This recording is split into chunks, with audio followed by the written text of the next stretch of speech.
Tonight's episode is dedicated to one of our primary inspirations, legendary paranormal radio broadcaster and creator of Coast to Coast AM, Art Bell. In his inimitable style, he passed away on Friday the 13th of April 2018. Art proved to the world that there were people out in it who wanted to know more about the strange and unexplained, and he was the vanguard who cut a path through the darkness that we, and so many shows like ours, now use to find our way. We'll observe a few moments of silence after this announcement in honor of him. Godspeed, Art. We'll see you on the other side.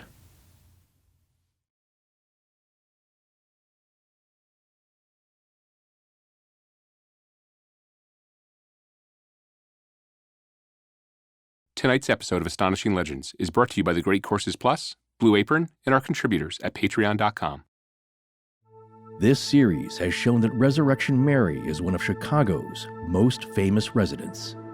Wandering along the side of empty roads, picked up hitchhiking by many, and even driven to her destination by a few. Eyewitness accounts bear strikingly similar details of her appearance and behavior. Is she just some relic of an old urban legend seen by hopeful people looking to make a connection with the other side? Or is Resurrection Mary more than that? Is she really there, or has some strange thought form infected our reality?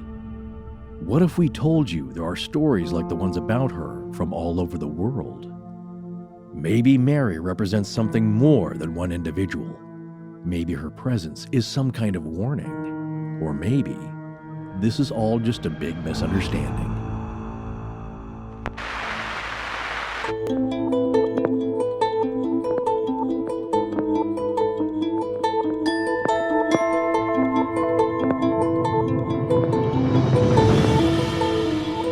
Welcome back to Astonishing Legends.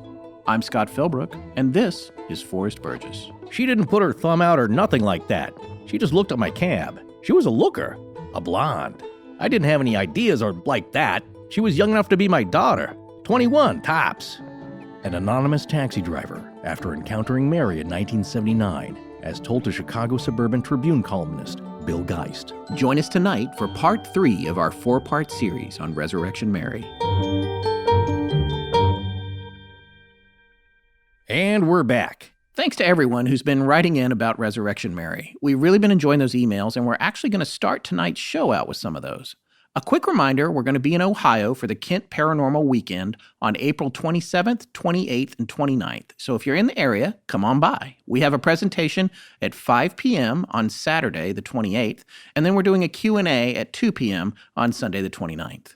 We are working on some new, larger coffee mugs in a new design, so bear with us on that and keep your eyes on our store for updates to the merchandise. And as always, thank you for supporting our sponsors. Between that and our wonderful Patreon supporters, we can pay our bills and keep the show free. Oh, and we're not big on birthday shout-outs, but this one seems important since it's actually today, meaning the day we're recording this.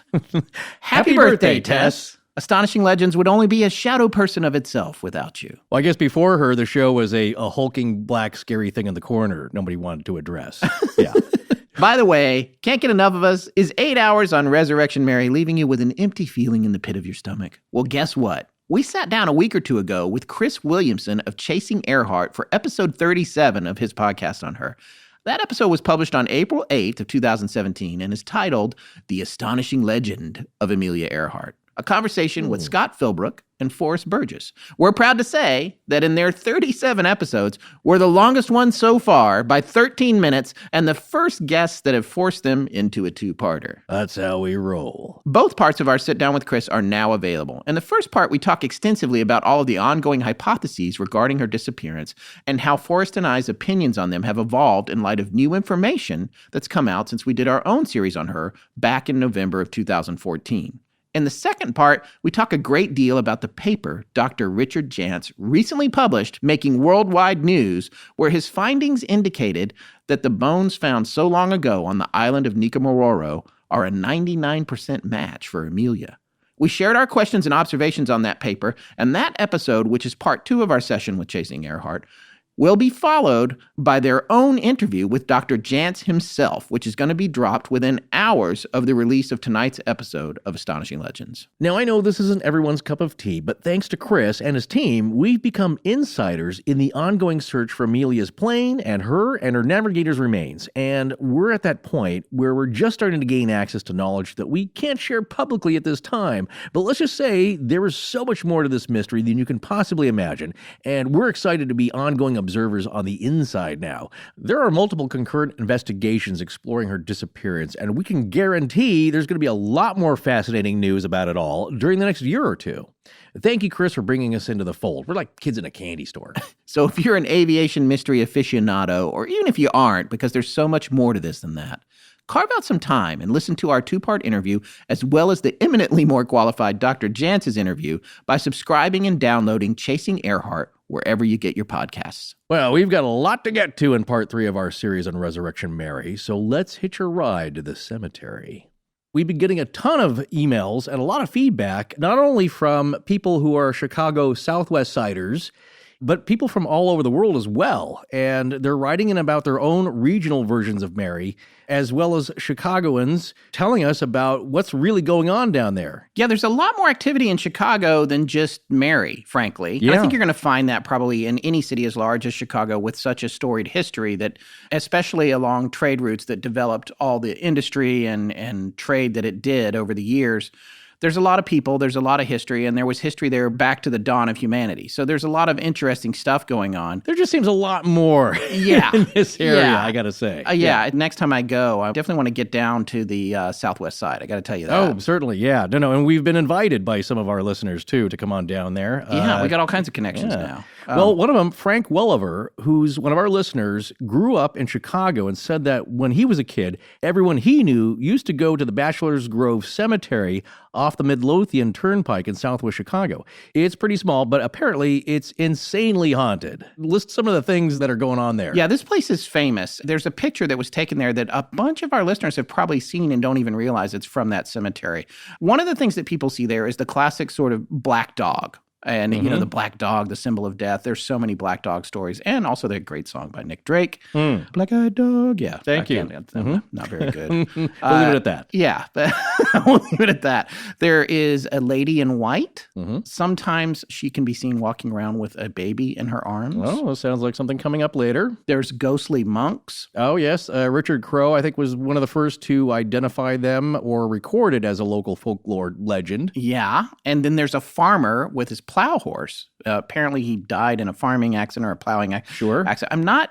I'm opening the door here for some historical angry emails. But I'm not exactly sure how you get killed with a horse plow. I mean, I guess if you got in front of it. Well, but I don't get. You know what one of the most dangerous occupations is, especially for kids, is farming. Yeah. No, I get that. You can die. Well, you can get dragged. You can get trampled. You can get kicked. Yeah, I've heard of people getting kicked in the head by a horse and dying. Yeah, sure. So there you go. Yeah, okay. Very dangerous occupation. Yeah, so... But thank you, because we need food. Yeah, that's true. But now with the machines, it's even more dangerous. Here's another one that's really great. Apparently people would also see, this is at the Bachelor's Grove Cemetery, a phantom farmhouse. I kind of love this. So it would be shimmering and floating, and then as you walked up to it or towards it, it would shrink way down and vanish. Which is like, talk about looking back in time or some kind of time slip. That's pretty fascinating to me.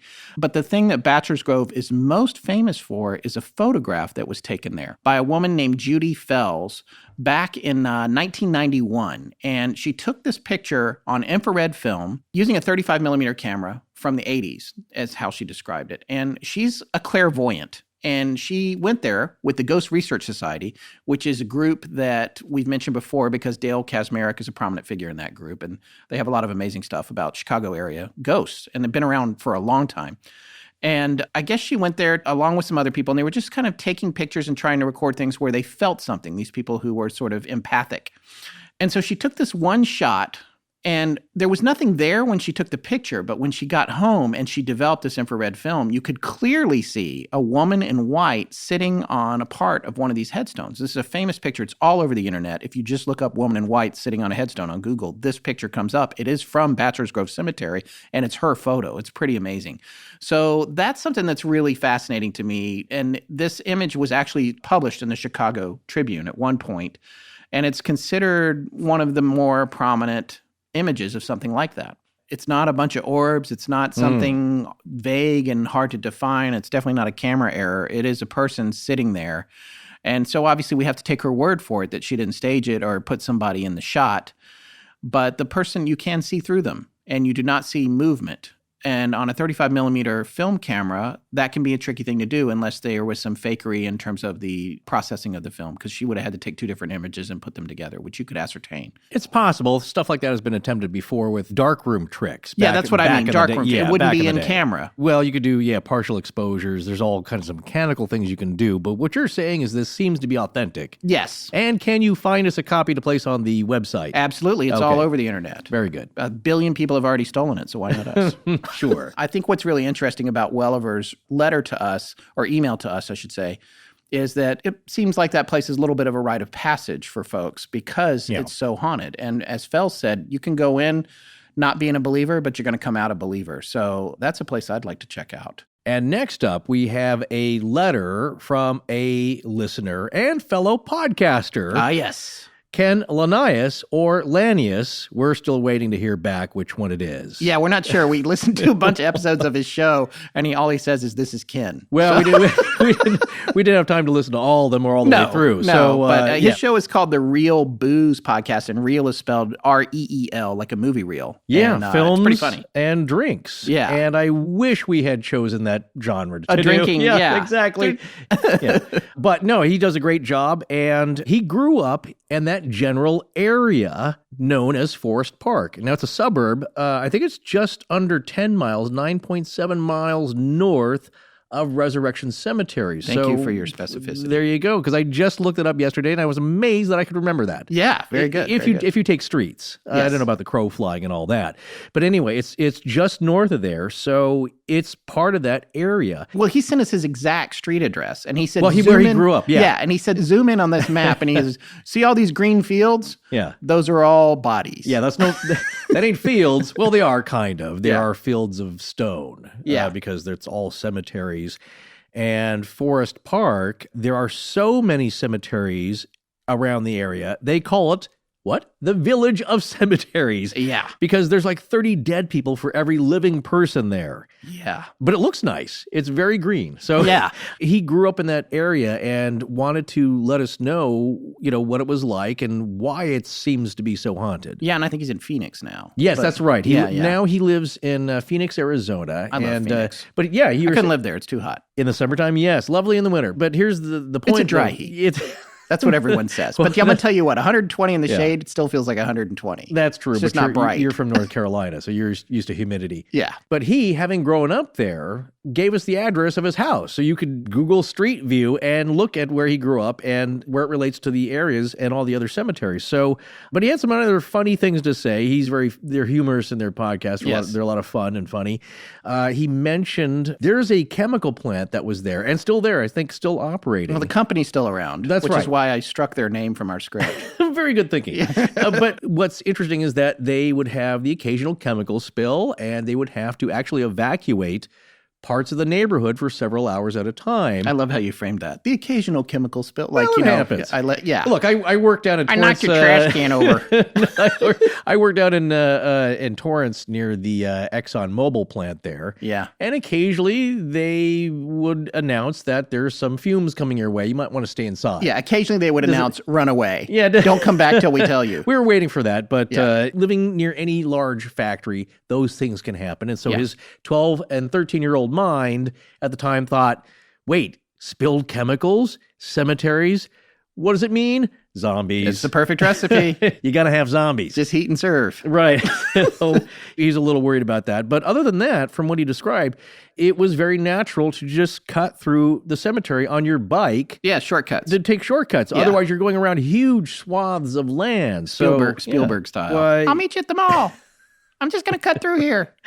The only thing worse than moving the headstones and not the graves is mixing a chemical spill with a cemetery. Ah, yes. Well, tell us about prb.org. Well, they have a very pretty website, but the name is a little conspiratorial. Yeah. The Population Reference Bureau. Oh, I like that. I got interested in how many dead people there might be in the whole world. Yeah. And then I wanted to look it up. And so this is a website I went to, prb.org. They estimate there are more than 108 billion members of our species that have been born throughout history. Right now, there are 7 billion people living. That means there's 15 dead people for every person alive. Of course, that's dead people going all the way back to caveman times. I was wondering if there's 15. A guesstimation. Yeah, guesstimation. But that should mean that we all have like 12 spirit guides, right? If everybody's hanging out. No, don't start doing the math on that. People want to know where all the ghosts go. Yeah. It doesn't work like that. Oh, okay. Yeah. You know how it works? Because we should do just another podcast about it. I think that would be popular. Yeah, I think people that's one question. It's like, well, all the dead people, where are all the... What I'm going to say is it's not a finite thing to know. Yeah. Or an answer. Okay. Or something to reason with our current logic. Let me put it that way. All right. However, as Casey would say, Edgar Casey, the dead are all around us. You just can't see them. Yeah. But he could. Yeah. So there you go. All right. That's a big ratio of the dead to the living in Forest Park, Illinois. I'm excited about this new course we're on over at the Great Courses Plus, Maya to Aztec, Ancient Mesoamerica Revealed. You know, those are cultures I've always been fascinated by, not only because of all the advances in astronomy and architecture and the mystical elements we've all heard about, but I'd like to know more about how they're related to each other, and especially about the other distinct cultures in the region that never got as much press. We definitely have some Mesoamerican mysteries in the story folder, but for now, I just always like hearing a few facts about a subject I didn't know about right at the beginning of a series. Like, did you know the Aztec capital of Tenochtitlan had an opera house, a zoo, and even an aquarium? Or that the Maya hieroglyphic script is one of only 5 original writing systems on our planet? I knew a couple of those things, but not the rest. Most people probably lump those cultures in together, but there were actually a lot of significant differences between the Maya and the Aztecs. Like, for starters, they flourished in very different time frames. The Maya have been around since at least 4000 BC, but the Aztecs less than 300 years. And although they were neighbors, their territories were different, as well as their political organization and their language. The Maya had at least 29 different languages, but the Aztecs only spoke one. On the other hand, they shared a lot of similarities, like the way they built temples and pyramids, or their tools, foods, calendars, and gods. And of course, their fondness for human sacrifice. Ouch! Well, if you're lifelong learners like we are, we know you're going to love streaming the Great Courses Plus too, which is why we encourage you to take advantage of this special limited time offer for our listeners. A whole month of unlimited access to enjoy this and any of their fantastic lectures for free. That's right. But to get this special free month offer, you need to sign up through our special URL, which is thegreatcoursesplus.com/legends. Yeah, do it today and start being fascinated. Remember, that's thegreatcoursesplus.com/legends. Hi, I'm Will. And I'm Lauren. And we're from Minnesota. And when we're not ice fishing And listening to Prince, we're listening to Astonishing Legends. let's get back to the show. All right, so this next letter comes from Tim Stafford. He actually sent us a couple of emails. This is one of the best ones that came through. For we actually featured some of the things that he was talking about in part 2. Yes, we did. Yeah, so he's back with an update. Yeah, and this is some good stuff. It relates to some of that stuff we talked about in part 2. Because here's the thing, Tim, being the first person we're probably going to visit when we go there, because he's right across from the Irish Legend Bar that we talked about, formerly known as the O. Henry Roadhouse, the haunted companion structure to the O. Henry Ballroom, which later became the Willowbrook Ballroom, right? Exactly. That's right across the street, or was before it burned down in 2016. Yeah, and from what I glimpsed on the website, it looks like they make a pretty good Reuben, which is, I think I've said That's your before, favorite that is, sandwich. well, I try that at every place I go if they offer it. Yeah, It's my gauge. Forrest says, Scott will always get a wedge salad. Forrest is the one that will get the Reuben. We're Gotta get my wedge. When we're in the area, we're heading there first because we definitely have to check that out. Yes. And all of the lore about that building specifically and that avenue. Well, he was talking about the tunnels. You know how we mentioned the Irish Legend Bar had these tunnels underneath it? Yeah, actually, this clears up a question we had, which he locked onto there and had an answer for us. Yeah, he was talking about the tunnel because we had said there was one tunnel that we thought went to a mausoleum. We couldn't figure it was to dispose of bodies, and then we couldn't figure out by looking on the map where there would be a mausoleum because it was too far from Resurrection Cemetery. Right. But what it was near was this Fairmont Cemetery, which was down the road about 800 feet, maybe. Yeah, now I looked on the map, of course, Google Maps, and that was the closest thing. So that was my guess, is that I think it's kind of south of there, or due south. You could tunnel that's straight down the road. Right. What I didn't know or was sure about is like, what building would you pop out of? Well, this is what Tim said. The tunnel from the Irish Legend was told to lead to a tomb in Fairmont Cemetery, which was the one we were talking about. Supposedly, you could hear music playing from it. Some people thought it was ghosts. Others said it was just music from the speakeasy and that patrons would exit through the tomb if the speakeasy was raided, which is brilliant. You gotta love that. Speakeasy gets raided, cemetery down the road, drunk people pouring out of it. Which is enough to frighten anybody. But there's two good things about it. One is, of course, the escape route. That's fun. Yeah. Secondly, though, it's an interesting possible explanation for hearing strange things. That's true. Now, I don't discount, well, you know me, if you've been listening, that I keep an open mind about this stuff. I don't discount anybody's experiences, but you also look for possible real-life explanations that are mundane, the pedestrian kind of things. And if there's haunting music coming out of a building, let's say, where there should be silence, that might be an explanation. Well, I mean, this was a pretty brilliant ruse if this actually happened, because this is right up there with Walter White and Jesse going into the house that's getting bug bombed, right? No one's going in there. Right. No one wants to be in there. And if anything does happen in there, people are going to report it, like you said, music or something like that. And he went on to say about the story that the tunnel would have had to have been long, and a tunnel to the woods would make sense, except the land rises pretty quickly and steeply, so the tunnel would have to be very high or, again, very long to pop out on the other side of the hill. He went on to say that the tomb in question was eventually a victim of arson and has since been torn down. No word on whether or not they found anything underneath. The cemetery, the Fairmont Cemetery, is now very well taken care of and is actually a popular walking spot. So... yeah, exactly. Well, it is lovely around there, and as we maybe mentioned in part 2, that was the original draw for the early inhabitants in the mid-19th century, is that it's a lovely wooded area, and people would go have picnics there. So development happened there. That kind of sparked it. It quickly turned into too much frivolity in the roaring 20s and 30s.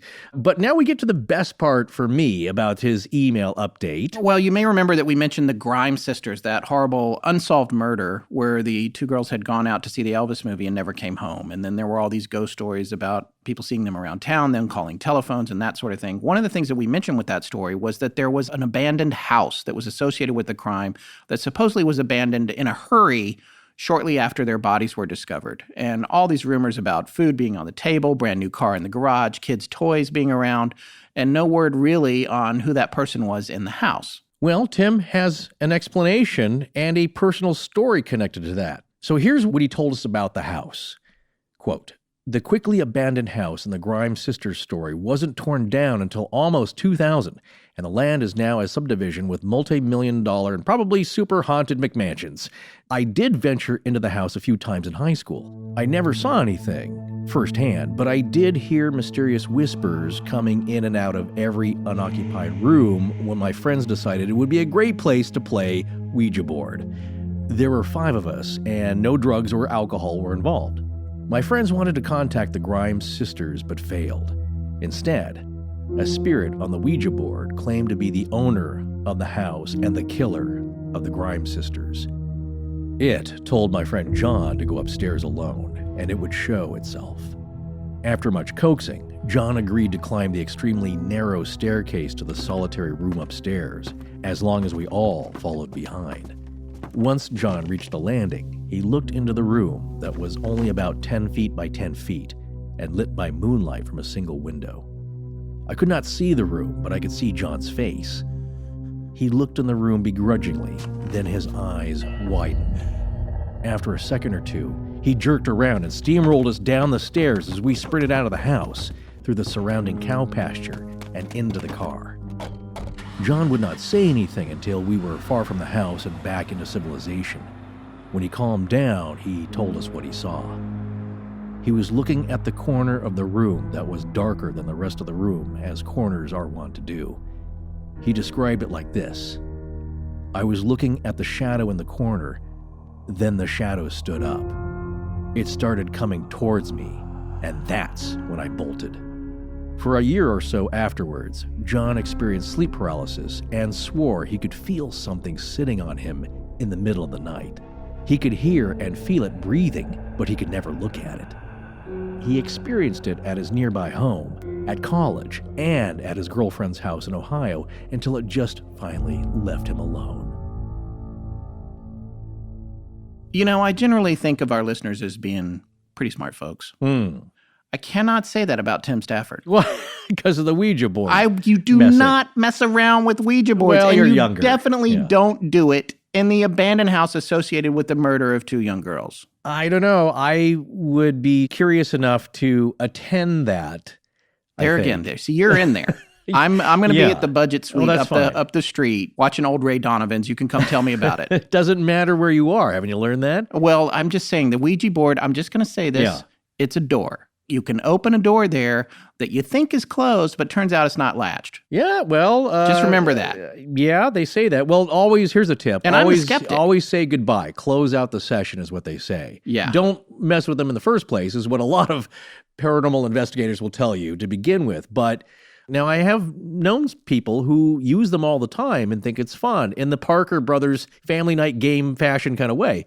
I probably wouldn't recommend it because you can get kind of a sunburn on your soul. I think the risk comes in if you're using it with someone who actually believes in the possibility of something happening. If you're a non-believer, you can play with it all you want. No, as we've said before, stuff happens to non-believers as well. You just completely shut me down. Yeah, I am. Because see, I don't think that. I believe if you don't have faith, you're safer in that situation. What about the old quote, not believing in the devil won't protect you from him? Well, that was from Anthony Hopkins from the movie The Rite. But that's a movie. That's a screenwriter. Someone like Rich Haddam wrote that. What I'm saying is, no offense, Rich, I think if you're in that, we're kids and it's fun, I'm going to push it a little bit and the other kid's pushing it around and it's a Ouija board and maybe that's a little bit safer than if you got someone there who's a little scared, that's even more of an attraction for a thing to come through the door. That's all I'm saying. I think you'd be wrong. I'm going to disagree with you because I've heard a lot of stories where people didn't believe in that kind of stuff and were poking around and then quickly came to believe it later, especially people who got actually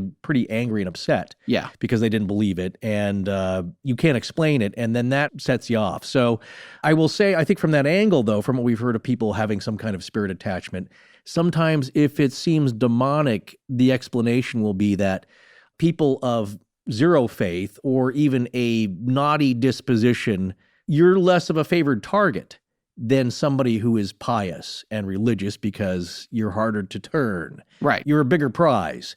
Again, not that this does not happen to people who are not religious, because I want to dispel that myth. And people perpetuate that and they think that. We've had letters, it's like, well, I don't believe in God, so none of this stuff should affect me. There's a lot of people who thought that way at first. No, I'm not saying that about the broad spectrum. I'm just saying it about the Ouija board. I feel like the more faith you have, the more dangerous it is. That's what I think. Yes. Well, let's get to our next email here. Okay. Joseph Wisniewski. Oh, you said it right. I think I said it right the first time. You went off on a tangent there. No, you told me it was Wisniewski the first time. And then I had to do a pickup to fix it. Okay, well, that's what happened. No. Because I'm the one that did the pickup. It was a related name. We misspoke about that. Well, but I had a long chat with him today on text. Yeah. And he said the easy way to remember it. Are you ready? Yeah, go ahead. All right. It's whiz like you're taking one, new like you bought it, and ski like you're going down a hill. Wisniewski. I love that. Yeah. Yeah, no. I'm sure he's had to explain it so many times. Like, you just want to come up with a good, fun way to explain it. Yes. And put an end to it because you're going to get so many different pronunciations. Indeed. Well, when we interviewed author Adam Selzer in part 2 of our series, Scott briefly mentioned an email that had come in that day from Joe Wisniewski about his dad, Richard, who was a Chicago cop. Yes. Back in the day.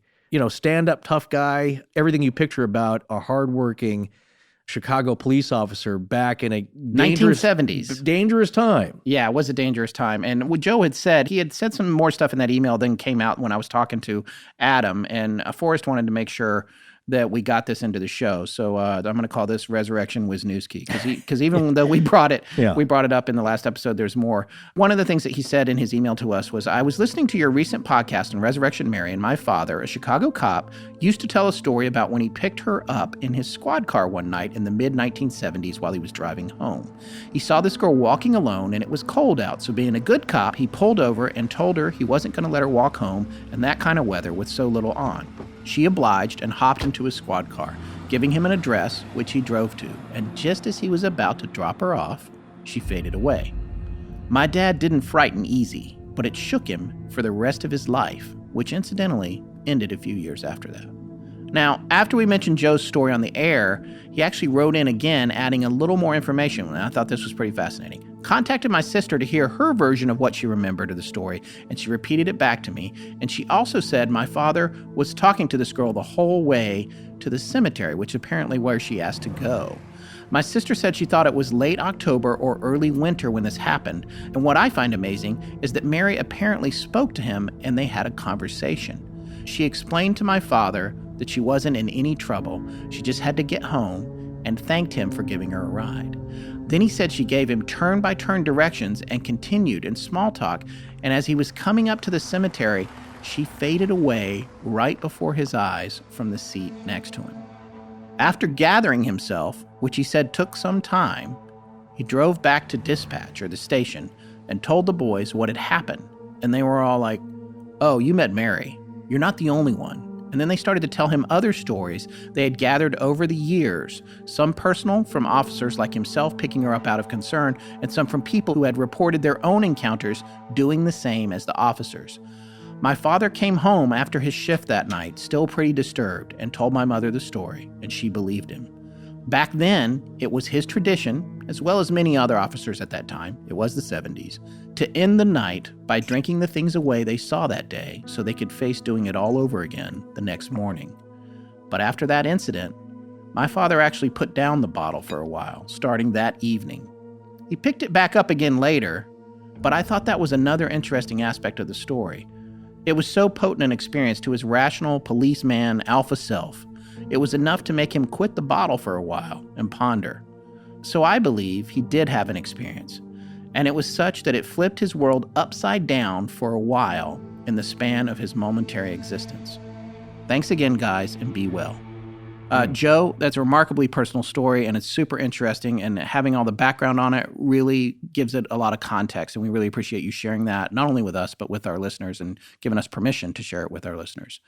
What I think is amazing about this, Forrest, is the idea that he went back to the station and all the other cops were like, "Oh, yeah, Mary.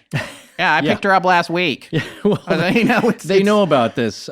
People have also offered a criticism. Why should we listen to police officers or authority figures or pilots or military people? Why should we give them any more credence over regular people? I don't believe any of them. It's like, well, one, police officers who've been on the job for a while have seen a lot of weird stuff.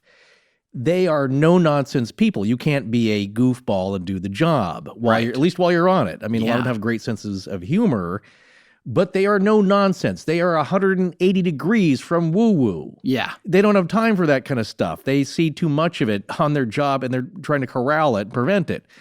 So for them to come and say, like, no, this is a common kind of thing, and for his dad to come to terms with that is significant to me, because the way he's described him, and, and a lot of police officers, too, they're more skeptical people. They have people lying to their face all day, every day. Well, so you can become very discerning and very rational about all the weird stuff you see.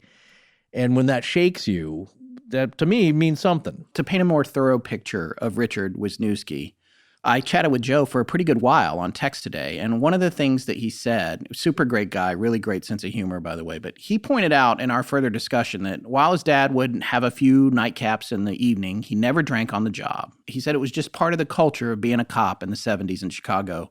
And he also explained how it was even harder back then because there wasn't really a lot of emotional support to help you deal with the things that you saw on a daily basis.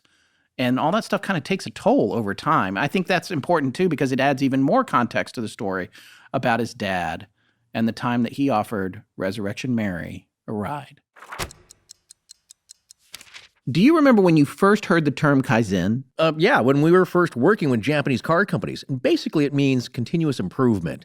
We're always striving for it on this show, and we love it when we see companies we like adopting that principle too. That's so true. And you can see that with Blue Apron because they're constantly refining the recipes they offer, exploring new, fresh ingredients, listening to customer feedback on the types of meals they vote for as their favorites, and improving the ways you can have those meals delivered right to your door. And here's one improvement. You can have a 2-person plan that lets you select from 8 new recipes a week instead of 6, and you can choose to have either 2 or 3 of them delivered. Or you can choose a family meal plan that serves 4 and lets you select from 4 new recipes a week, and you can choose to receive 2, 3, or 4 of those recipes to be delivered. Now, these are plans that fit your tastes, your lifestyle, and your schedule. There are no restrictions, so you can choose the recipe combinations you or your family crave the most.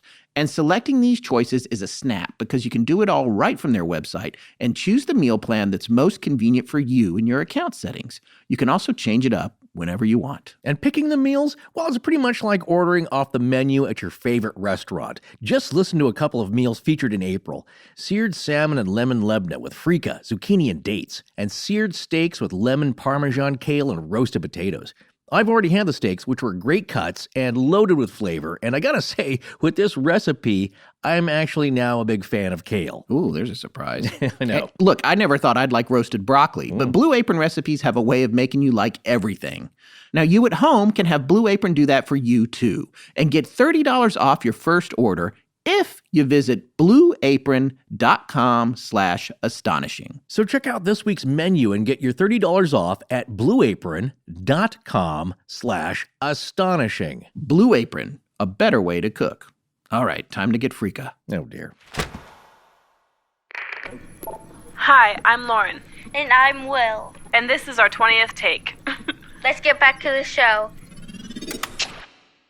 Okay, so that's some of the stories that we've gotten from our own listeners in the area and some of the more famous stories. And we did take a little side trip with that story about Bachelor's Grove, but that was a particularly interesting story as it related to that photo, which is one of the most famous ghost photos you ever see on the internet, actually. No, the whole idea as we expand on the story of Resurrection Mary is that there are large areas in the suburbs south of Chicago that are very haunted and have their own stories. Yes. So we didn't want to get into it too deeply, but it paints the bigger picture that there's a lot of weird, spooky, paranormal stuff going on all around this area. Whole books have been written just on Bachelor's Grove alone by some of the people and authors we've mentioned already in part 2. Well, and there's 2 other particularly famous cases that we wanted to mention right now at this particular point. Before we did that, we want to come back a little bit. We want to remind you about Jerry Palus. We talked about him in part 1. He was the cold open of part 1. That's probably the most repeated story about Resurrection Mary. That was the guy who in 1939, he was out dancing at the Liberty Grove Ballroom, and then he met her. She was standing alone, and he went over and spoke to her, and then they danced all night long. He offered her a ride home to her house, which she had told him was on South Damon Avenue, only to have her request that they run out Archer in the opposite direction, when she suddenly demanded they stop right in front of the main entrance to Resurrection Cemetery, where she said something to the effect of, "I must go and you cannot follow." And then she ran towards the closed cemetery gates and vanished right before his eyes. It's one of the most interactive stories and more complete ones rather than either somebody picking her up in their car and she just vanishes. So it's got a lot of interaction with it, and he was willing to come forward with it, too. Yeah. So that's kind of cemented as maybe the first and biggest story about her to come out in the public, I guess. Yeah. That's not the only story, though, that seems to have a more prominent place in all the tales around Mary. There is another one that we'll call the Ralph story. Yeah, well, because the guy's name's Ralph, but he didn't use his full name. And he didn't use his real name. Even the Ralph is a pseudonym. That's right. Yeah. So he wanted to be anonymous, which we'll talk about that in a minute because there's something that I want to point out about that. So Ralph was this guy who was interviewed by Chicago columnist Bill Geist, who at the time was writing for the Suburban Tribune. This was back in January of 1979. I just want to point out right off the bat, I'm a huge fan of Bill Geist. Yeah. People that don't know who he is actually Willie Geist, if you've ever seen him on the Today Show. That's right. He's Willie Geist's dad. and he frequently appears on the Today Show as well. You would know him the second you see him. He always has super interesting stories. He's kind of a more urban Huell Hauser in a way with some of the stories that he comes across. So it doesn't surprise me that he was writing this story back in 1979. Right. So I want to sum up this story that was in the Chicago Suburban Tribune, or they called it the Sub-Trib back then. Yes. This story was about a 52-year-old cab driver who, as we said, wanted to remain anonymous. This is a classic blue-collar guy. He was a veteran. He was a churchgoer, a Little League coach. And he told this story to Bill Geist just about 2 weeks after it happened. So it was very fresh in his mind. Yeah, he described himself to Bill Geist as the whole shot. I'm just the regular guy, do all the regular things, and I'm not a maniac. You're right. So he wanted to point that out. I'm not crazy here, but this did happen. Right, and that always adds a semblance of truth to a story when the person that's telling it is really concerned you're going to think they're crazy. Well, that's why a lot of people don't tell their stories, but he felt compelled in a way. But just, a regular stand-up guy, there's nothing in it for him. He's not looking for notoriety in any way, and he's not writing a book. He's not making any money off this. It's the first things that people point to. It's like, oh, well, you're trying to get some publicity for yourself. Right. So Ralph was driving out Archer, and he was, quote unquote, a little lost, as Adam Selzer says in his book, The Resurrection Mary Files. I want you to listen to this segment from the original article that Adam actually quoted in his book. I dropped this big spender way the hell down in Palus Heights, or Hills, or someplace like that, and I was trying to make my way back to the tollway. I just turned on to Archer, down there where it's still a lonely road, especially at midnight. And there she was. She was standing there with no coat on by the entrance to this little shopping center. No coat. And it was one of those real cold ones, too. She didn't put her thumb out or nothing like that. She just looked at my cab. She was a looker, a blonde. I didn't have any ideas or like that. She was young enough to be my daughter, 21 tops. So that's how he describes when he first saw her. This is the interesting thing about that. He picked her up. He drove her out Archer, which apparently whenever he asked her about where they were going, she just said, keep going. Mm-hmm. By the way, he did say that he thought she might have been drunk, or she seemed a little fuzzy, or maybe she had smoked something. Well, I was going to point out, you can tell this is 1979. Yeah. The era, because people's descriptions change with the times, of course. I can't remember how old they thought Ralph was. Middle-aged guy, though. But, he's he's a cab driver. Again, he's seen all kinds of weird stuff. If you out there have done any ride sharing, if you've driven for one of the two companies, you get all kinds of weird stuff in your car. And he's a cab driver, so he gets it routinely. But the way he described, is maybe she smoked something, Yeah. And she had, what he described were possibly disco shoes. Yes. Dancing shoes. But at the time, disco was big then. So it's just funny how the descriptions change with the times. Well, yeah, and if she is another Mary ghost, it's funny how Mary changes. She's appropriate for whatever era she's turning up in, it seems like. Or maybe that's how you're viewing her in your mind. Yeah, so there you go. How much of it's in your control. But his point was just that she seemed like she was a million miles away. She was just staring out the window.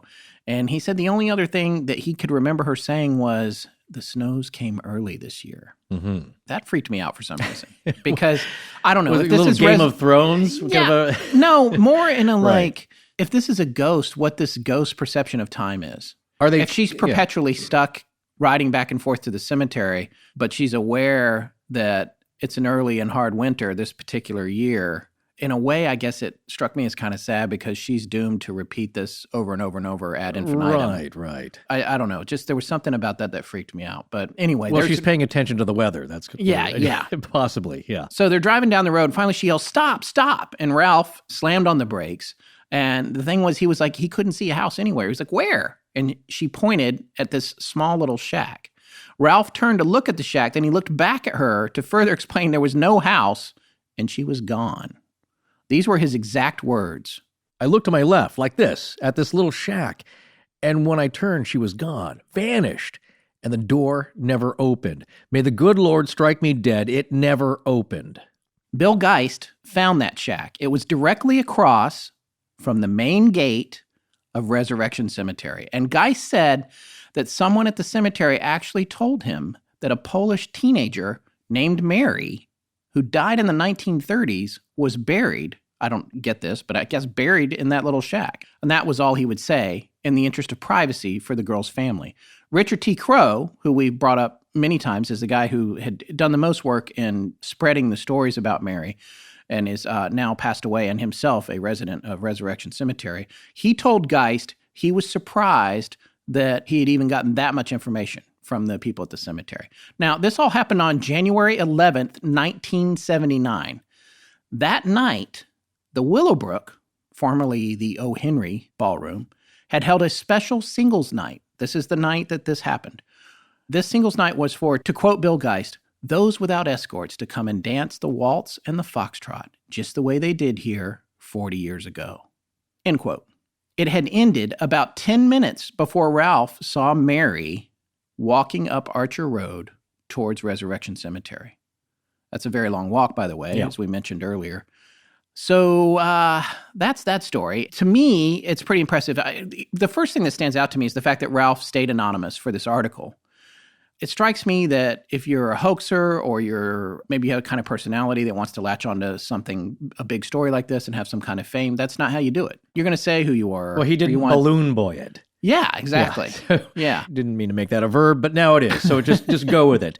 Yeah, Bill Geist couldn't call him either. Ralph said, don't worry, I'll call you. I'll let you know when I'm available to talk, because he didn't want to be contacted. He didn't want a bunch of notoriety from this, where people pestering him or calling him names, not believing him, but he felt he should share the story. Yeah, so Bill Geist, being a great reporter and interviewer, kind of pulled it out of him over a period of time. Yeah. I think a couple of meetings at least. So you don't know if that's just somebody's tactic and they're trying to make this up, but aside from that's the ghost and you've picked one up, it's not that spectacular where it's this overarching conspiracy that you're at the center of and all that. It's just kind of a simple, straightforward ghost story having to relate to Mary. So one of many. This has the classic details. It starts essentially at the O. Henry Ballroom, just 2 blocks from where it was. Now, although at that time it had been called the Willowbrook for, I think, going on 20 years. I think they changed the name in 1959, and this would have been 79, wasn't it? Yeah.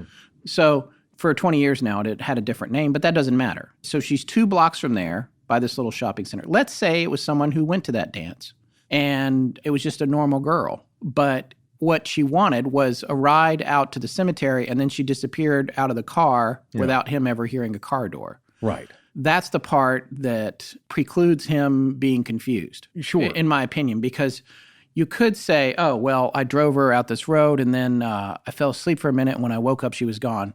Okay, so you passed out, you were tired, whatever, and she got out of the car. But that's not what he's saying. He's saying, that's a shack, and he looks back, and she's gone. Right. Well, that's a very common element, and as we go to analyze and dissect this phenomenon, we'll take a look and see why this keeps coming up a lot, and maybe not so much the reason for that. Actually, we will look at some story element reasons why these kind of stories form into an everlasting legend like this has. So coming up on our next famous sighting, this is the only guy who's seen her twice, right? Yeah, that's right, as far as we know. Yeah, Bob Mayne, who is also mentioned in Adam Selzer's book. But this is also based on a 1992, or recorded in a 1992 Chicago Tribune article, right? Yes. Yeah. And here's a quote from Selzer's book about it, actually. That book, again, is called The Resurrection Mary Files, Chicago's Most Famous Ghost Story. And Selzer was our guest on Part 2. We interviewed him towards the end of Part 2. Mayne had seen Mary on 2 occasions at Harlow's, a now-defunct nightclub at 8058 South Cicero Avenue. A short drive down 79th from there would put you right at Resurrection. This was in 1973. It was the glitter rock era, said Mayne, and we saw a lot of strange people, but one Friday night, then 2 weeks later on a Saturday night, this woman came in. She was about 24 to 30 years old, 5'8" or 5'9", slender, with yellow blonde hair to her shoulders that she wore in these big, spoolie curls coming down from a high forehead. She was really pale, like she had powdered her whole face and body. She had on this old dress that was yellow, like a wedding dress left in the sun. She sat right next to the dance floor, and she wouldn't talk to anyone. She danced all by herself with a pirouette-type dance. People were saying, "Who is this most bizarre chick?" Mayne noted that she seemed to look right through you, and she had a teardrop on her cheek that looked like nail polish. No one had seen her come in, and no one saw her leave. But the strangest thing was, even though we carded everyone who came in there, I worked the door, and there were waitresses and bartenders and people there. Nobody, either night, ever saw her come in and never saw her leave. Mm-hmm. Now, Dale Kazmarek, who we mentioned before, as part of the ghostresearchsociety.org, has pointed out that Bob Mayne did not connect this strange girl to Resurrection Mary until about 4 years later when he read an article about her. So there you go. Well, there are some also classic and oft-mentioned elements to this story and this encounter as well, because it's a good visual description, the telling of this tale here. The fact that she looked really pale, almost so pale that her skin looked powdered. You know, most people when they're dancing, you get a little glisteny. Yeah. They say women glow. But here, she looks corpse-like almost.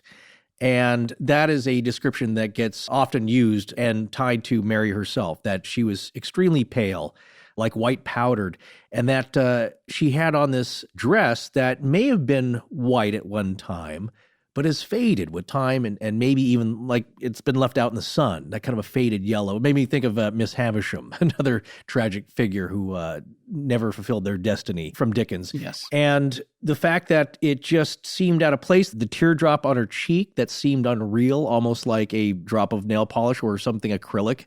Nowadays, I would just suspect that it's a lot of the appliques that the young folks are putting on their faces. But it stood out is what the point is, that even this is the crazy Ziggy Stardust days of glam rock and disco, there's something that caught everyone's attention because she did not seem right. And again, the other factor of this story is that it was more than once. That's right, twice. Yeah. So that's not often reported. Usually this is a one-off occasion and it never happens again. And clearly he was not the only witness because he mentioned that the other people working there didn't see her come or go either, which means they all saw her there. Yeah, exactly. That's an interesting story. And then finally, here's just a short, brief mention, but it kind of reiterates the other type of run-in, pun intended, with Mary in that. Come on. I know it's bad. I just thought of it though. It's slightly organic. So the idea though is that there are several types of ways to meet Mary and interact with her. This is the other one we actually mentioned in part 1 or 2, frankly, I can't remember. But you either see her by the side of the road and you pick her up, or you don't. Or sometimes you see a body laying by the side of the road, or just somebody dancing at the gates. Here is that scary encounter where in 1978, a young married couple was driving on Archer when a girl darted out in front of their car and they slammed on the brakes, but they knew it was too late. They were bracing for that impact, but there was no impact. I can't remember if it came with this story or not, or there was another one where some people actually hear the thud. Yeah, there are other people that have had the collision and heard the thud, but then there was nothing there. Right. In this particular case, they never heard anything. Okay, so in this case, though, she just vaporized like they drove through her. Yeah, and she passed through the car. She passed through the car. Almost in a mist-like fashion. It was an old X-Files where a guy was, he could basically turn himself, not invisible, but he could meld with anything metal. The idea was that he could pass through walls. Yeah. There were certain materials that he could easily move through except for glass. So imagine what happens when you get hit by a car. Yeah. Some parts of it are glass. Yeah. I just remember that standing out to me as like, that's what it would seem like, is that this guy would just, whoop, and you go right through them. Same thing with Mary here. So anyway, that's another interesting encounter, but there are tons of them in all these various forms. But again, certain elements always remain the same. When we were telling the tales of some of the more famous encounters, there was one we left out until now, and we did that on purpose. Well, it's its own section, really. Yeah, and it's probably going to be my favorite part of this series. There's something about this that I really love, all the details to it and how it's not what it seems and then it is what it seems and then maybe it's not what it seems. I thought about that on purpose because really it's the most compelling element possibly to this entire story. And you'll hear researchers say that as well, because it's something that it does make you think twice about this. Yes, after Jerry Palus is dancing all night with Mary and then giving her a ride home to the cemetery, this is actually the other story that has the most traction in the Resurrection Mary folklore. This is the story of the ghost in the gate. I came up with that title. Did you? Oh, very nice. Okay, yeah. Well, you know what? When I first heard about this story years ago, that is the one element that jumped out to me. It's like, wait a minute. Is there possibly a trace element, a piece of evidence left from Mary herself? Well, you know, that's my favorite kind of thing, trace evidence. That's what I loved about the Delphos ring case. That's true, yeah. And that's something that I like about this story, too. Although I have since learned, since we started this show, and it's maybe something I've learned from you, is not to be so concerned with proof. You have to believe or not believe. Well, but yeah. I'm on my own journey. Well, you're not going to find it. It's convenient and inconvenient depending on what side of the fence of belief you're on. I just feel like, that proving moment, and this is something we're actually our presentation in Ohio is going to be a little bit about this and what's been going on with me. That moment of, this is it. This proves it. This is irrefutable proof of ghosts. And then it's like, you know what? Wherever you were on that spiritually and mentally, you should have already been there, whether that proof is real or not. Whether you can say definitively, if you're pushing that hard just so you can get someone else to believe it, or you're pushing that hard to get yourself to believe it, just relax. That's my message. But I'm getting off track here. Okay. So let's get to this story. Yeah. This is the story of Officer Pat Homa.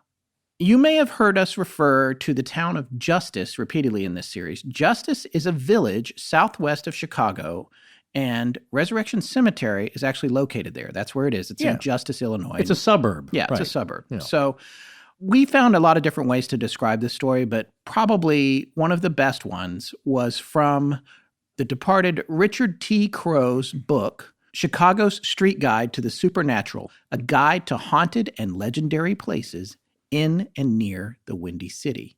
This book is still available for sale, and it's even free if you have Kindle Unlimited, which I do. I was thrilled.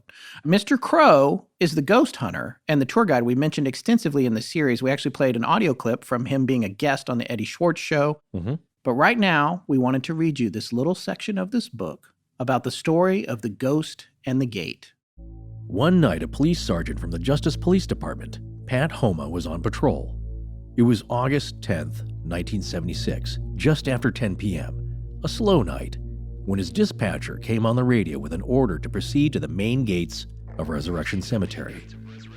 He was told that a phone call had just been placed to the police department. The message: a blonde woman in a white dress was locked inside the cemetery and roaming around. His first thought was that this was a hoax. Resurrection Cemetery lies across the street from the police department. The police are often the butt of a practical joke of this sort. Sergeant Homa was a responsible cop, so he went to check on the story. He arrived at the main entrance of the cemetery, got out of his squad car, walked up to the massive main gates, and began shining his flashlight back and forth amongst the tombstones. He saw no one inside. He was about to turn and leave, but his attention was captured by two bars on the left side gate. The bronze bars were bent apart. On the green patina of the bars, there were scorch marks, definitive finger and palm prints. The sergeant could not believe his eyes. If this were some kind of a hoax, it was a very elaborate and a very expensive one. It looked for all the world as though two hands with supernatural force had gripped and bent and squeezed these impressions into the bars, while, at the same time, discharging a strange, superhuman combustion that seared the metal. The bronze bars, although they were hollow, were certainly stronger than anything that could be bent by sheer human strength. No more than one can bend a penny by hand. The handprints burned into the metal made it more mysterious. After weeks of searching and researching, the sergeant came to the conclusion the bars could have been bent only by a paranormal happening. Perhaps it was the ghost so often rumored to have been seen at that very spot. None other than Resurrection Mary. I learned about the account of the handprints on the cemetery gates through a teacher whose brother was on the Justice Fire Department. I tracked down the sergeant for an interview and photographed the bars. As word about this discovery leaked out into the community, I watched as the crowds began to come in greater and greater numbers on a daily basis to check out this wonder for themselves. I knew the cemetery officials were not happy with all the attention, and by the time spring of 1977 had rolled around, I contacted the Catholic Cemetery Board offering to buy those bars for my private collection. I wrote at the suggestion of a friend who was an archivist with the Archdiocese. They sent a curt letter back that the bars were not for sale under any circumstances. Cemetery employees blowtorched the bars, but it did nothing to the marks that were squeezed into the bronze, nor did it straighten them. Burning them black just made the marks more visible from a greater distance. The crowds continued to come in larger numbers. The cemetery reacted again. In October 1977, the bars disappeared. They were sawed out and sent away to a mill to be straightened out. They finally came back home again in December 1978. Straight. The handprints were now obliterated. The bars found here today are the original bars welded back into place. They stand there with abnormal discoloration, painted an obscene Kelly green. The mysterious handprints of 1976 are now gone. Extreme measures were taken by cemetery officials to suppress, to cover up, and to destroy the evidence. But what the cemetery could not do was to confiscate all the photographs that had been taken. Photographs, color slides, even a videotape exists, showing that at one time some unique marks had been on 2 bars of the front gate that stands guard at Resurrection Cemetery. Paradoxically, the Catholic cemeteries of Chicago do not believe in this evidence for life after death. But for the unwashed masses, the only answer is that Resurrection Mary bent them.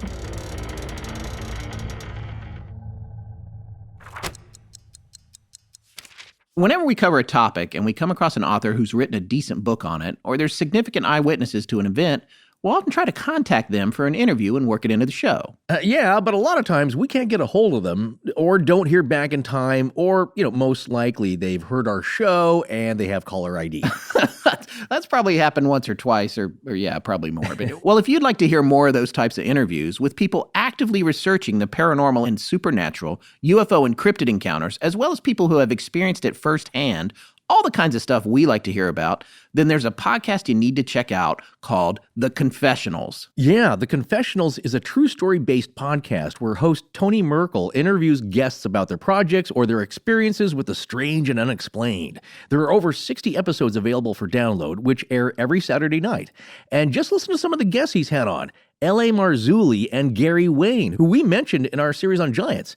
Author Jim Wilhelmsen. And one I personally just can't wait to hear from, John Edmonds, owner of the Stardust Ranch in Arizona. Oh yeah, the Alien Slayer. Well, what is going on over there? We're all just going to have to tune in to find out, which you can do by finding The Confessionals on iTunes, Stitcher, Google Play, Alexa, and many other podcast players, or going to their website, theconfessionalspodcast.com. You can also support The Confessionals on Patreon by going to patreon.com/theconfessionals, and patrons can listen to live interviews before they air and get access to live call-in shows where they can connect with Tony the host and other special guests. All right, let's go find out how you fight a gray. I wonder if he was using a real Hattori Hanzo blade. I don't think so. He doesn't make those anymore. No.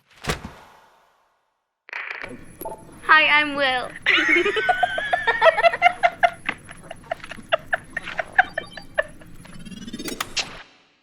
Well, I'll tell you what. Yes. I didn't know, I guess 3 weeks ago, I had no idea who Richard T. Crowe was. Oh. Since we found that clip of him on the radio, and now that I've read some of his writings, I am one of his number one fans. Yeah. I just love the way this guy works. I love the way he writes. His voice is amazing. Right. This was published in 2000. He passed away in 2012. He himself currently, as I've said before, now is buried at Resurrection Cemetery. Yeah. It would have been fantastic to attend one of his ghost tours. I can only imagine how amazing. Yeah, he had a big bus, something, I don't know, over 70 passengers, I think. Wow. And there were other ghost tours going on. There's a great remembrance story written by Ursula Bielski. It's a very nice tribute to him. And I mean, there was kind of a competition, feeling to it, because she was trying to get him to jot down these stories for posterity, these folkloric stories that he had collected. And he really wasn't interested in collaborating, I think, or working on a book. But he loved these stories, and she did too. So she still, had no animosity towards him, just always looked up to him and really revered him. And she's also an aficionado and an expert on Chicago and Illinois paranormal lore as well. And so he was just a guy that just did it his own way, kind of old school, just a great storyteller, though, at the heart of it. And one last thing I believe I read in her tribute to him is that he may have ended up with the bars or sections of them. It's funny you should say that, because there's something here, and this is the counterpoint to Adam's point at the end of part 2, when he says the woman came up to him at the book signing, said she was the daughter of the guy who backed the truck into it, and that the cemetery had a stern face about it towards all the visitors about Right. No, that's not what happened, et cetera, et cetera. But behind it all, they were secretly laughing about how many people thought this was a ghost story. That's from the workman's view from the cemetery. Right. Yeah. And so we're going to keep that in mind as we continue to break this part of the story down a little bit. But one of the things that is interesting to me is when they said the bars were not for sale under any circumstances in what Richard T. Crowe described as a curt letter. That to me says, it doesn't just say, no, you can't buy the bars. It says it with malice, with intention. It's saying, look, stop thinking this. It's trying with extreme prejudice. Yes. Yeah, extreme prejudice. That's what I should say. It's saying, don't think this. Don't think about ghosts. Yeah. And to me, that's more of a red flag. Like if they just sent a letter that said, look, it's bronze. This was made a long time ago.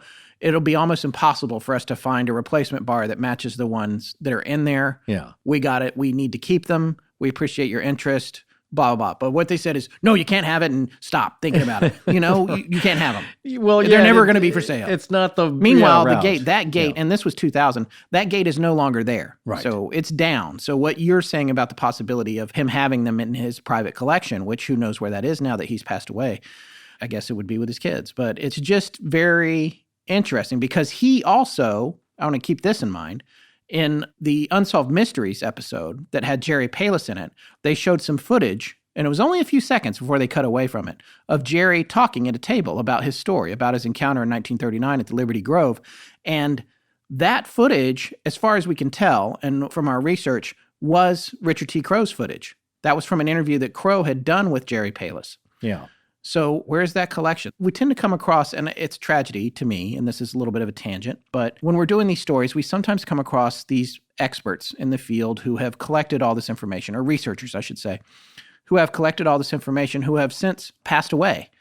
And these collections just get lost. And it's starting to get on my nerves.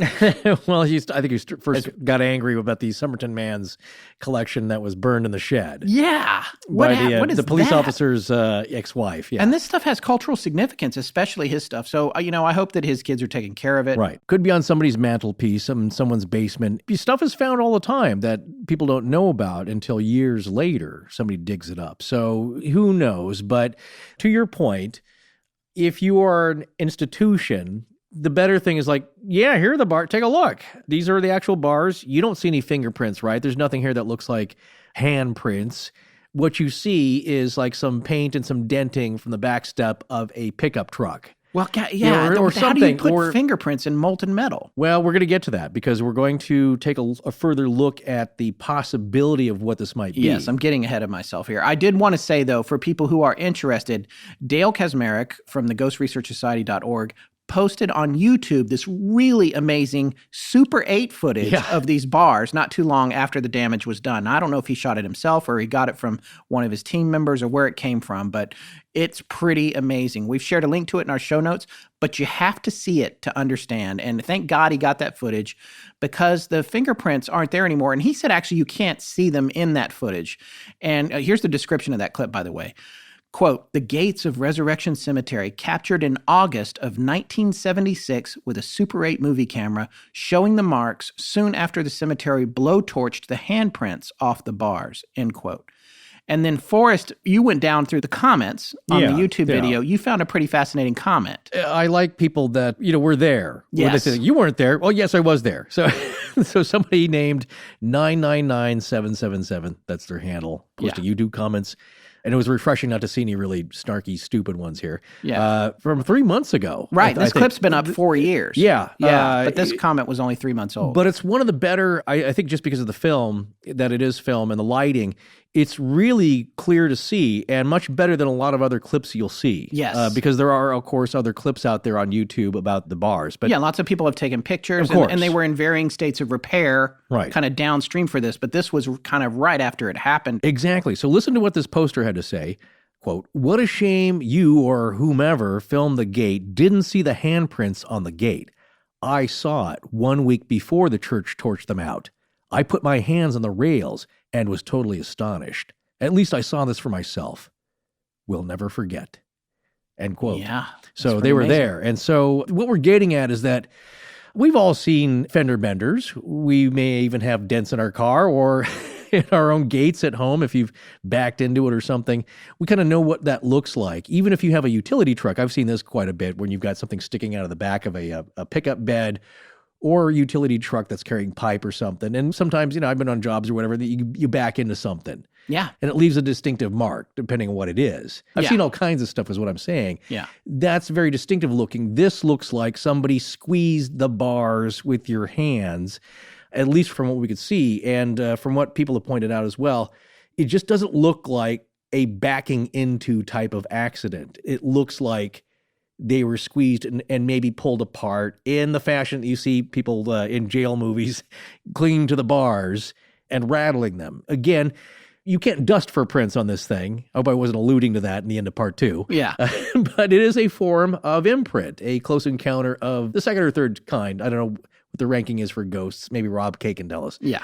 But it does look, these circular little imprints, and like a handprint as far as the discoloration goes, which is also strange because, as we're going to kind of explain here in a second, it just doesn't fit with metalworking or metal repair. Here's another angle on it. Author and ghost hunter Troy Taylor, who we've cited quite a bit, who has the website prairieghosts.com, which now seems like it's been redirected to American Hauntings podcast, which is a podcast that Troy has with his co-host, Cody.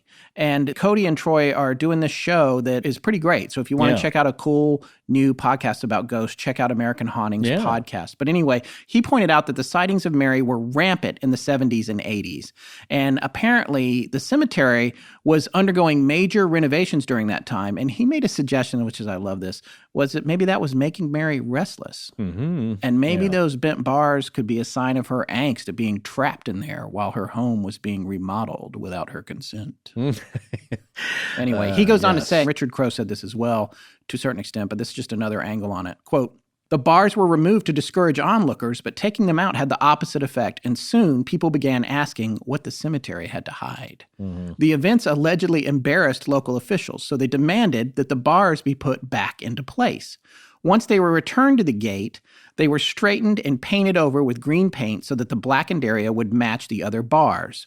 Unfortunately, though, the scorched areas continued to defy all attempts to cover them, and the twisted spots where the handprints had been impressed remained obvious until just recently when the bars were removed for good." So that's the analysis there. And, you've got this camp's going to say, well, the truck backed into it. And by the way, Adam's encounter with the woman at the book signing is not the only time that people talked about this truck backing into it. There's 2 other articles, published newspaper articles, that cite that as having been what happened. And I'm going to tell you right now, by way of an explanation, that I can see this happening. I mean, I can see a grounds worker backing into the truck. They're bent, and it's like, uh-oh, what do we do? And then people who maybe don't have a lot of metallurgical experience come out and do all kinds of wacky stuff to try to fix it, and they only make it worse. Yeah. I still don't fully understand how they would get handprints in them. It just doesn't make sense. And here's a guy, there was a cemetery worker named Chet Kowakowski, who we've mentioned before. In a Chicago Tribune article from October 25th, 1992, he said a front-end loader truck that backed into the gates while doing sewer work bent the bars. According to Kowakowski, the grounds workers tried to restore the bars to their original position by heating them with a blowtorch and bending them. The imprint in the blackened metal, he said, was of a worker's glove. However, if that is true, then why haven't the marks reverted back to their green-colored state that is caused by the oxidation of the bronze when exposed to the elements?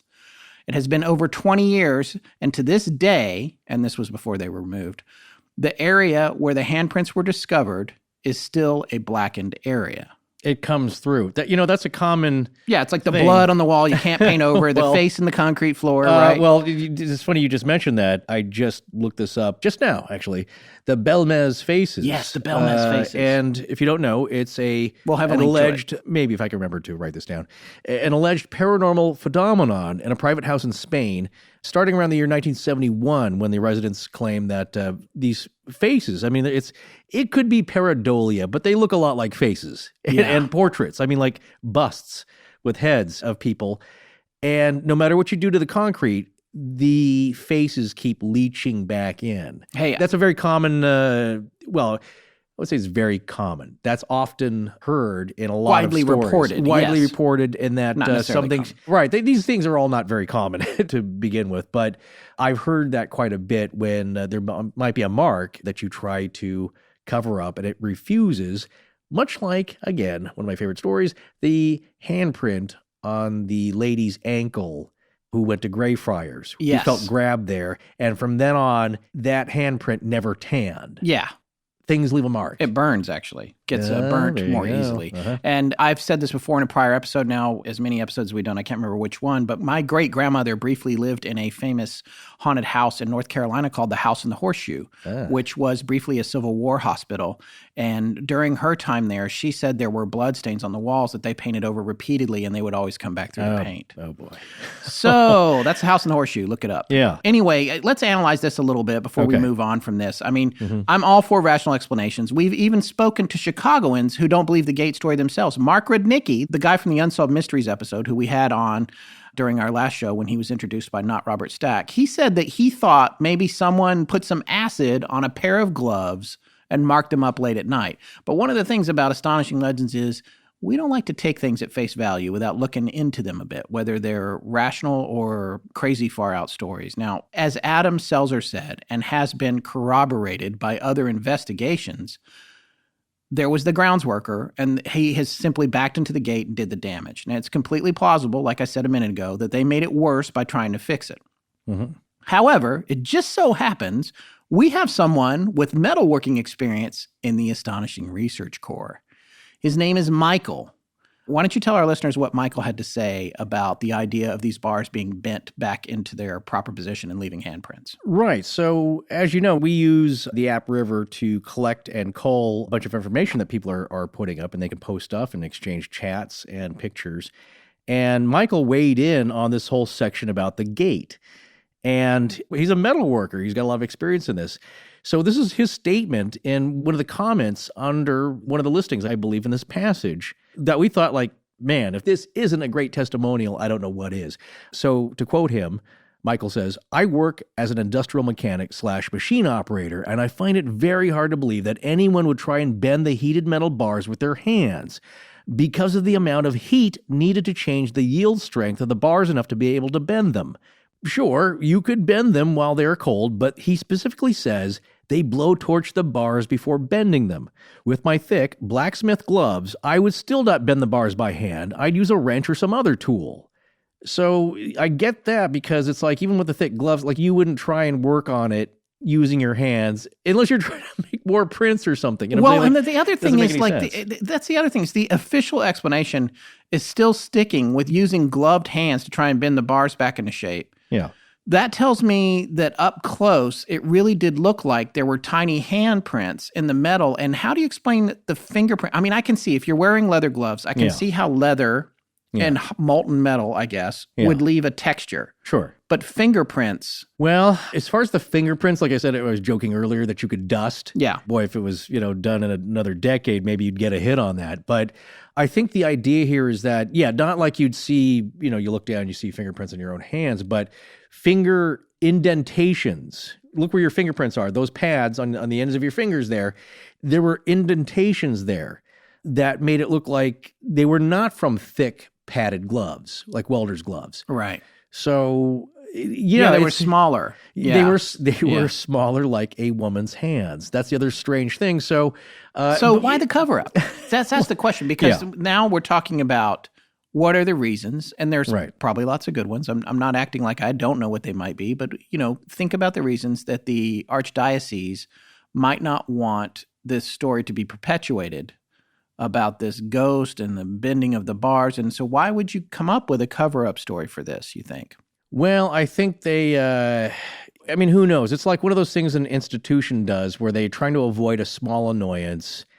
And I'm not going to say white lie, but I'm saying, like, try to skirt a little bit in a very innocent fashion, but it makes it worse. It just, they weren't thinking this through. Somebody just thought, well, just tell them a truck backed into it. And it's like, well, people have already seen this thing. It's been there a week.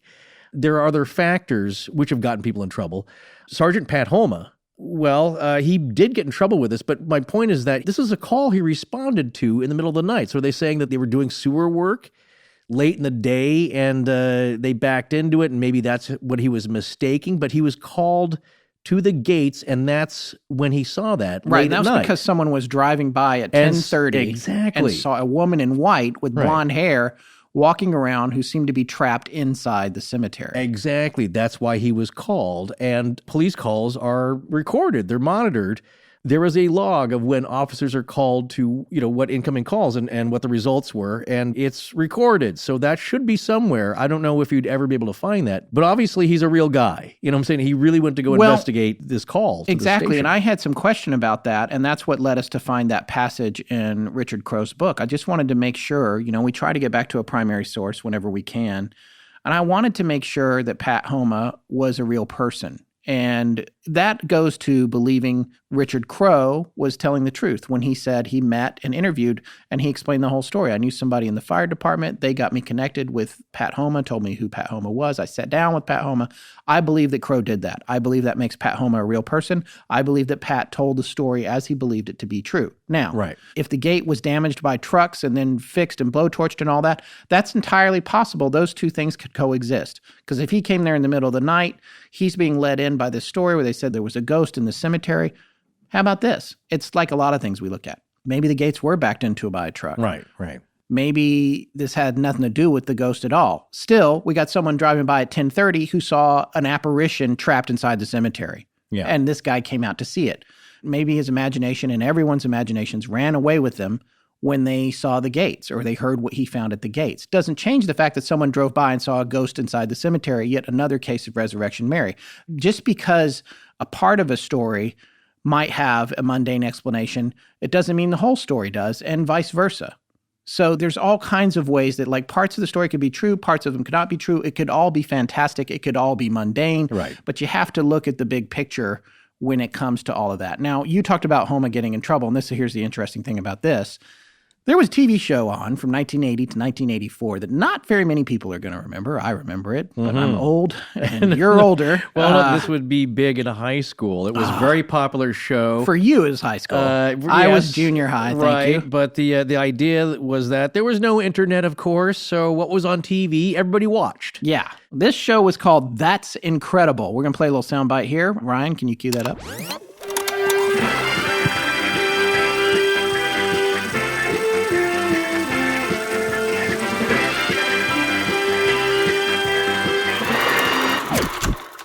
That show was great. It was all just kinds of crazy stuff. In fact, there's a clip. You should go look up Tiger Woods on That's Incredible. He's 5 years old. And they're talking about how great a golf player he is. Yeah, he's very cute. Anyway, Homa apparently went on this show, and he told this story, and supposedly he was fired from the police department for that. Well, although Adam Selzer said they could not find a record of him having been fired for that. Yeah.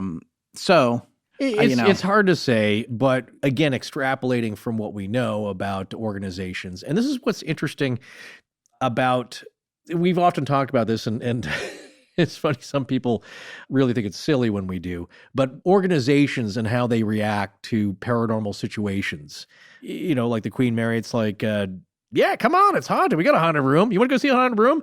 It's $10. We'll give you some treats and have a tour guide. And come on aboard the Queen Mary and take a look at our haunted stuff. Other fancy hotels in Norway, perhaps, like, no, we do not have anything that's haunted here. Please stop telling people. Well, by the way, the most haunted room on the Queen Mary, one of our listeners has posted this in our Facebook group, has been made into an actual stateroom, and you can now stay in it now. Oh, there you go. The one that they used to not let people stay in. Well, we'll see what happens there. Maybe it calmed down. These things do also kind of seem to run in cycles, so who knows? But in this case, what's interesting is that possibly there might be something about her story, or the fact that it's a ghost story, or like you said, a combination of all this stuff, just the looky-loos and all the people showing up. All this is somehow distasteful. Maybe somebody out there knows, as an expert in Catholic dogma, and maybe can enlighten us about, is there a problem with the Resurrection Mary story just on the surface? Because I know, ghosts, again, may be seen as souls that are in purgatory, that have to wander until the final judgment. They're not at rest, or they did not receive last rites. It was an unexpected accident. And so I don't know what's going on there, but it might be an inconvenient story. or just something where it's hard to explain or they don't want to explain it. Or it might simply just be, again, a number of looky-loos. So in this story, I think it's just something that you have to give a second look to, because I think the Catholic Church did.